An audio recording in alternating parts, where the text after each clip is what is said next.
When considering gender, traditional men act and dress differently than traditional women, but for the sake of time, I'm not going to go into that. Ask yourself, what race are your characters?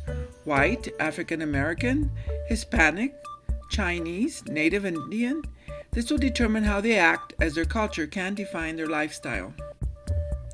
Traditional men in the U.S. wear pants, whether long or short. They wear button-down shirts and ties. They either shave or grow beards. They often have their hair cut short, or sometimes let it grow long, or bald.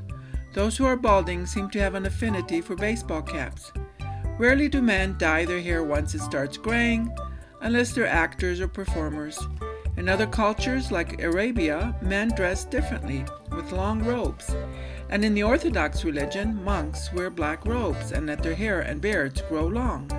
So how one dresses or grooms depends on the time period, location, career, and psychological makeup. Traditional women in the U.S. wear pants, shorts, dresses, skirts, leggings, you name it, they wear it. They also like to follow fashion trends. They will wear their hair long or short, and older women, particularly the wealthy ones, like to frequent hair salons. These trends change when you go back in history, and dresses were down to the ankle and women did not wear pants. Also, besides considering how your characters dress or are groomed, think about their appearance. Are they disheveled or impeccably dressed? How do they walk? Do they shuffle or stroll? This adds depth to their character traits. You all probably read stories where the character is disheveled in the beginning, and then when they fall in love, they take more care of their appearance. Younger people act differently than older people. A baby is very dependent on an adult to take care of it. A 6-year-old child is still developing and is energetic and active nowadays.